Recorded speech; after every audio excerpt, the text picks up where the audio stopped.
You ever look back at old photos, maybe of yourself or even your parents, and just think, wow, things have really, really changed? Oh, absolutely. It's almost like looking at, well, a different world sometimes. Exactly. It makes you wonder, what will future generations think of us? What's going to seem totally bizarre about how we live right now? That's such a great way to put it. It really highlights that our present moment, no matter how advanced it feels, it's just, a point on this much longer timeline. Right. What feels cutting edge to us could be, I don't know, kind of quaint or even unbelievable to them. Which is a perfect lead-in for today's deep dive. It really is. Yeah. We got this fascinating stack of material from a listener focusing on this potential future laid out in Robin Hanson's book, The Age of M. Ah, Hanson. Yeah, Oh. that's some really thought-provoking stuff. Definitely. So picture this, a world where human minds aren't stuck in biological bodies anymore. They're called M's. Emulations, right. Digital copies of human brains, essentially, running on computer hardware.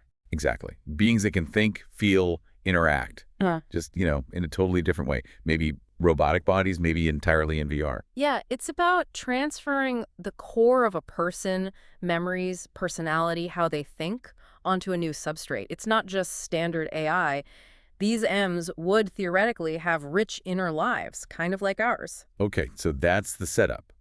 Our mission today, while we're doing this deep dive, is to pull out the most surprising and important insights from Hanson's vision of this M future. Because it's a dense book, right? A real intellectual workout. Oh, absolutely.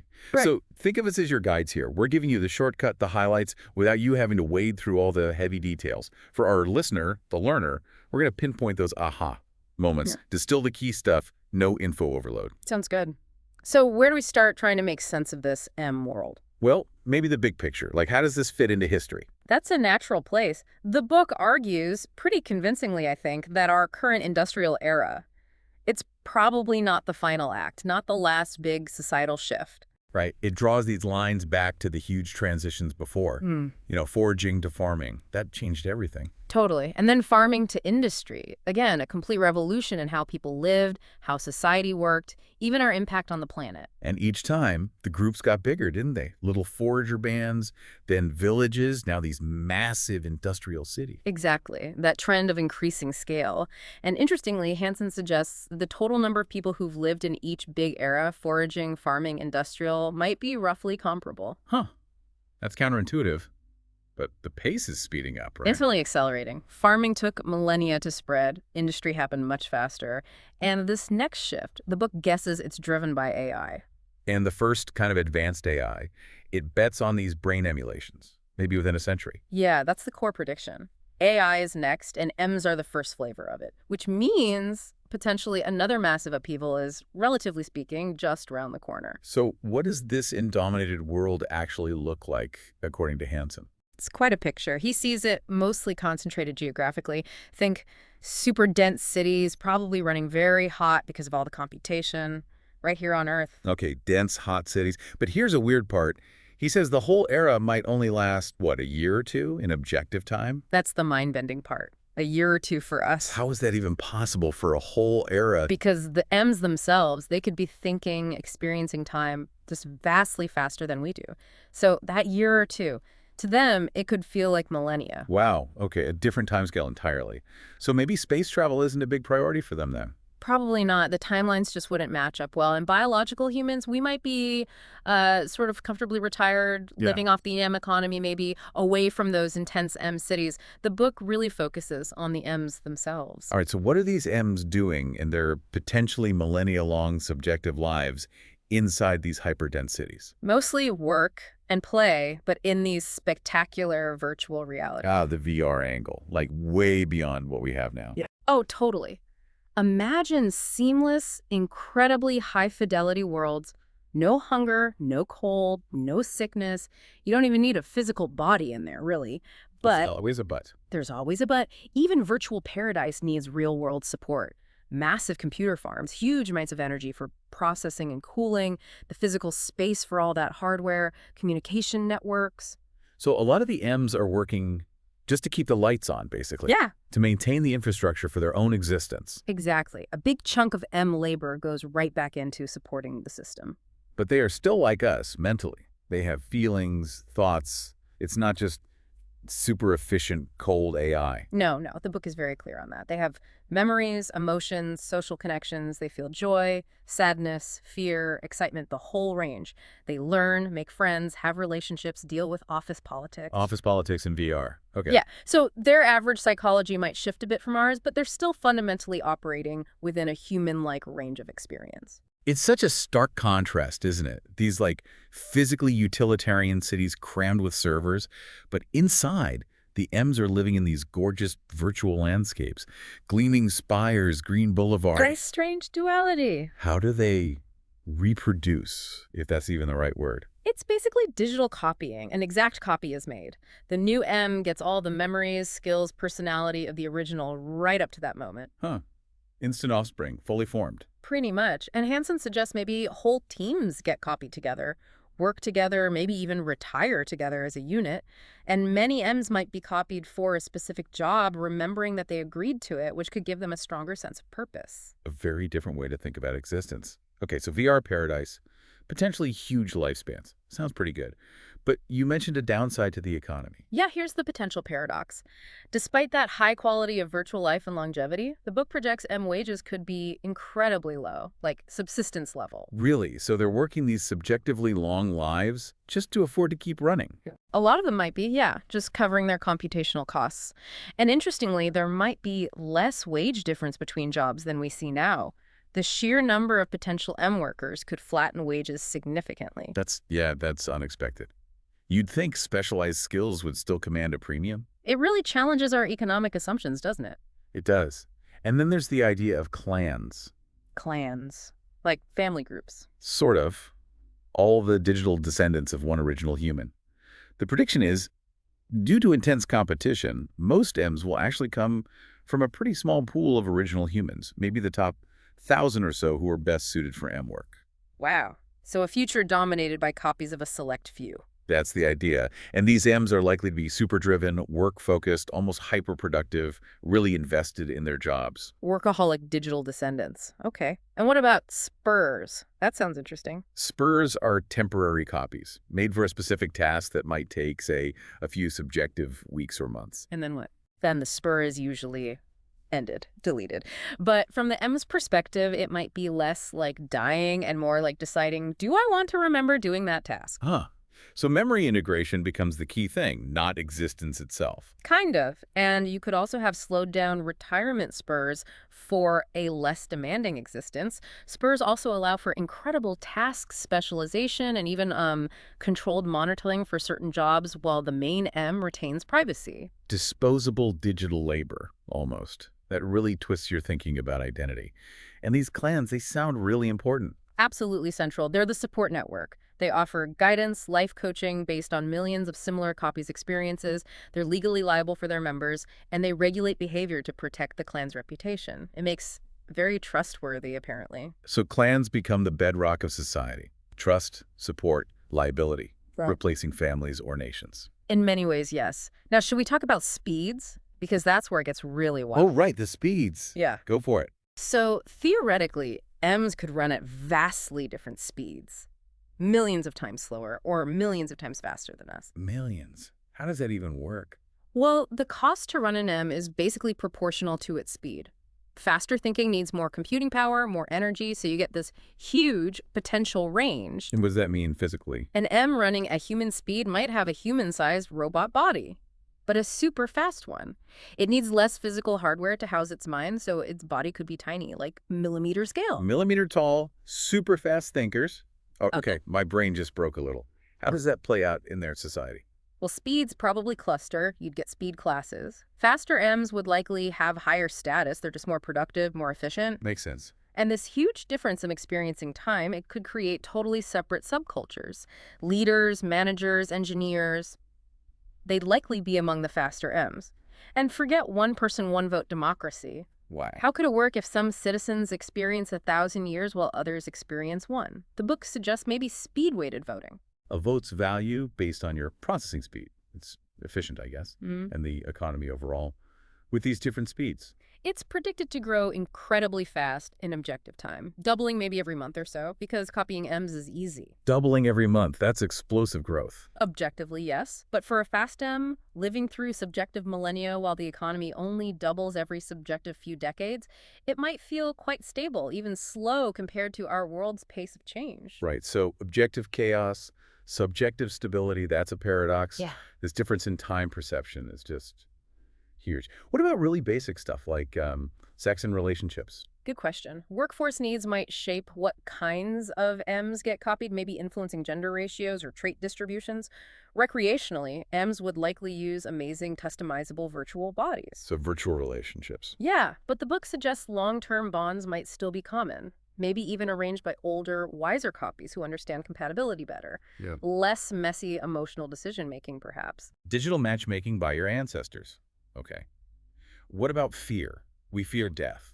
What do beings who can be copied fear? That's a fascinating shift. The big fear isn't necessarily ending, it's mind theft. Mind theft. Yeah, someone making an unauthorized copy of your entire mind state, that's a huge threat to the economy. It could lead to digital slavery, exploitation. It's the ultimate violation. So security against copying would be paramount. Absolutely. Even travel might be electronic teleportation, beam me up style, Wow. but with massive encryption and security to prevent copying during transit. It's a completely different set of existential worries. Hmm. What about getting older? Humans have peak productivity ages, M's. They're projected to have a much, much longer peak. Subjectively, maybe from their 40s into subjective centuries, they'd likely have intense childhoods focused purely on learning and skill development for future work. Optimized from the start. Pretty much. As they age subjectively, they maintain productivity, maybe more leisure later. But eventually, even M minds might degrade, become less efficient. Wow. That could lead to an end, or maybe retirement at a much slower, cheaper speed. So even digital minds aren't immortal. Yeah. Their retirement depends on civilization staying stable, right? Right. Along with any remaining humans. Exactly. The whole system needs to keep running smoothly for the retirees and the buyer humans. What do M's do for fun, besides the virtual relationships? Visiting incredibly realistic virtual nature reserves is mentioned. Efficient, low-impact tourism, you know. Makes sense. There's also a big focus on team stuff. Showing loyalty, showing competence within your work team seems important for status, and competition still exists. If an M gets, like, depressed. Here's another radical idea. Instead of therapy, maybe just revert them to an earlier, happier, safe state, like hitting undo on sadness. Wow. Just Yeah? reset your emotions. That highlights the sheer malleability of consciousness there. It all sounds incredibly efficient. How does that play out in work like projects and training? Efficiency is king. Task prep. Super streamlined. A planner M could figure out a complex job, practice it virtually, then just copy itself into multiple implementer M's who already know exactly what to do. So training is almost instant. And cheap, yeah. The learning of one benefits many immediately. Big projects. You could manage them by adjusting M speeds, speed up the planners, slow down the workers if needed, though apparently it doesn't always keep things on budget. Some things never change. And you get bigger, more integrated companies because fast bosses can manage more complexity and the clans have a vested interest in their firms succeeding. Even predicting life paths, careers, relationships might become easier. It sounds so optimized, Yeah. so planned. What are the big personality differences then between M's and us? The book lists quite a few potential average shifts. M's might be, on average, less neurotic, less driven by sex, less afraid of death, less connected to physical nature. Okay, what are they more of?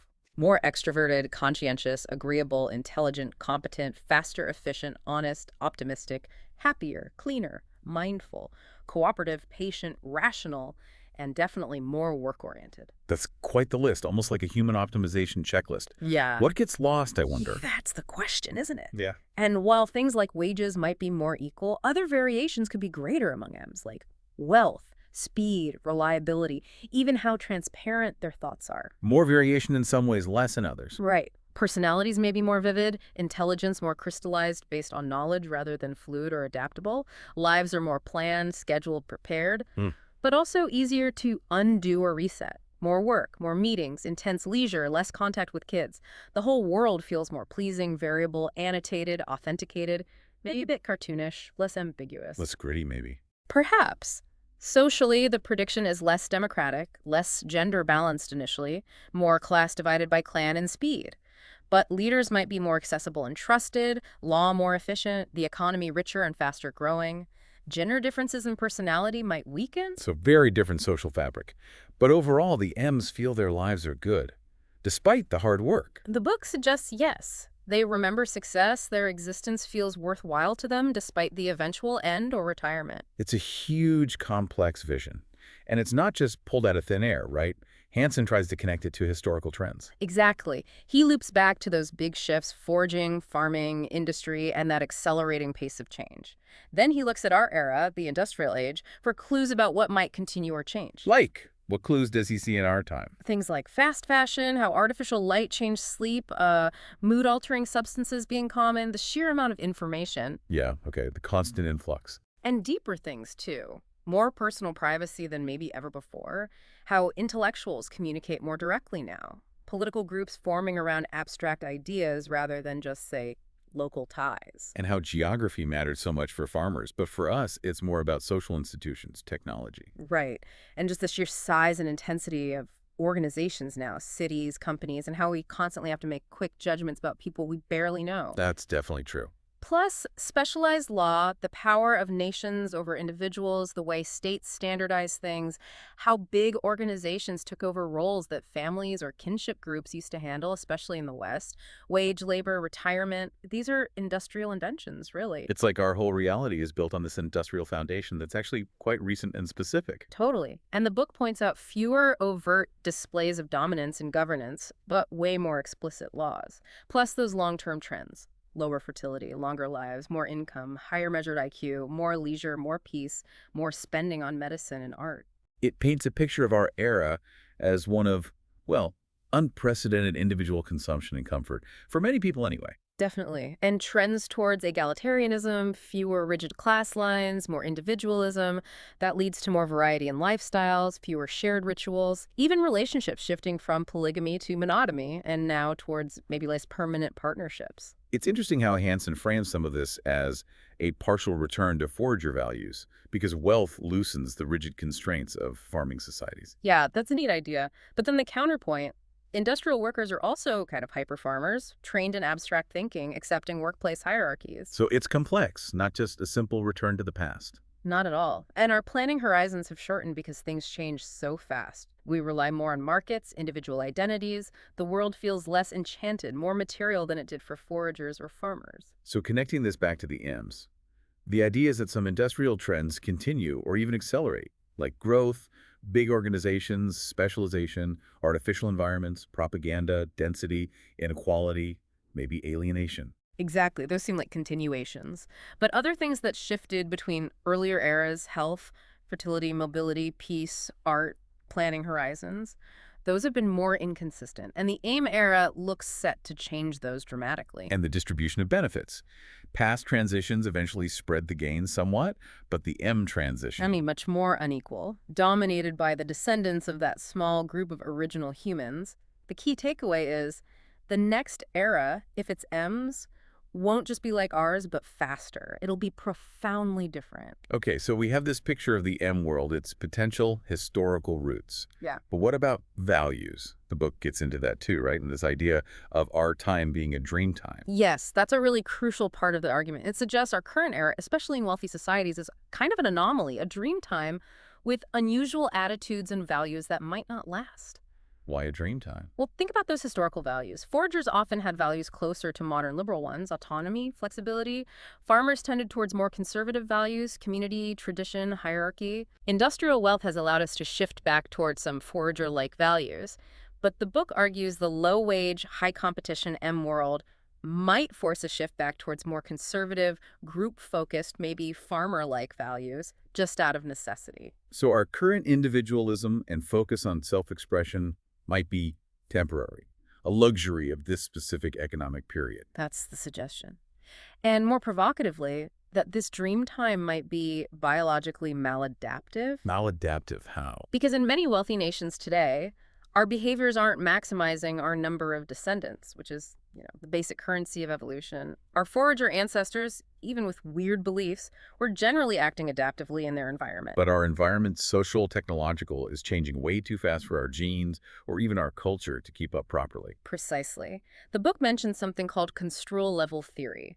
Basically, we tend to think about abstract or distant things in appealing, simplified ways, which can lead us to adopt ideas or lifestyles that aren't actually good for us long term. Like our evolved show-off instincts. They persist, but maybe aren't as functional now, Right. amplified by wealth and media. Exactly. Or our vulnerability to super stimuli junk food, addictive media that hijack old reward pathways. And the big one is the demographic transition. Fewer kids as societies get richer. Yeah, it's a huge puzzle from a purely biological adaptation perspective. Even our cultures today don't really push for maximizing fertility anymore. We celebrate breaking free from biological imperatives, but evolution just needs variation and selection. So the conclusion is, our current era is weird Hmm? and probably won't last in its current form. That's the core idea of the Dreamtime concept. It's an unusual, likely unsustainable period in the grand scheme of things. Okay, that's a lot to take in. Given all that, the potential limits, the idea that our time is unusual, Mm. why should we care about studying M's? Especially if you won't live then. The book tackles that, doesn't it? It does. It makes a really good point comparing it to studying history. We study the past all the time, right? Worlds we can't experience. True. We don't expect to live in ancient Rome, but we study it. Exactly. So why study the future? Well, partly for policy. The decisions we make now will echo for decades, centuries. Understanding potential futures helps us make better, less short-sighted choices. That has practical implications for today. Definitely. And it also gives us perspective on our own time. When you seriously consider how different the future might be, it throws the unique features, the assumptions of our present into sharp relief. Makes you see your own world more clearly by imagining another one. Right. And it helps us test our theories about society, economics, human nature. If our theories can't account for these plausible future scenarios, maybe the theories need work. It's a way to stress test our understanding. Yeah. And the book reminds us that people have made reasonably good long-range forecasts before. It's not pure fantasy. It mentions Kahn and Wiener on the year 2000, Watkins' 1900 forecast, Tsiolkovsky on space travel, Drexler on nanotech, even early ideas about the World Wide Web. All examples where reasoned analysis gave a glimpse, however imperfect, of the future. The point isn't perfect prediction, it's using our best reasoning to explore possibilities and their implications. Seeing the future, dimly perhaps, is possible. So we've really covered a lot of ground in this deep dive on the potential age of M's, using the age of M as our guide. And it's clear, if this future happens, it's profoundly different. Work, life, values, what it means to be human, all potentially transformed. And like you said earlier, it's a perspective based on rigorous, if speculative, analysis. It goes way beyond typical sci-fi tropes and really pushes us to think about the long-term trajectory we might be on. It definitely gives you a framework, maybe an unsettling one, for thinking about society's path. Which brings us to our final thought for you, our listener. Okay. If this idea of our industrial era being a temporary dream time is right, if it's unsustainable, what parts of our lives right now, the values we hold dear, might be the most transient? What things about us would future generations, maybe M's, find utterly baffling? That's a powerful question. What seems permanent now but might just be a feature of this specific, perhaps fleeting moment? Something to chew on. Maybe even look into Hanson's work further if this sparked your interest. It definitely encourages stepping outside our own assumptions. Well, thank you for joining us on this deep dive. We hope it gave you some new perspectives on the present and the strange, fascinating possibilities of what might come next. Yeah, we'd love to hear your thoughts too. What did you find most surprising or challenging about this M world? Absolutely. Reach out, share your perspectives. Thanks for listening.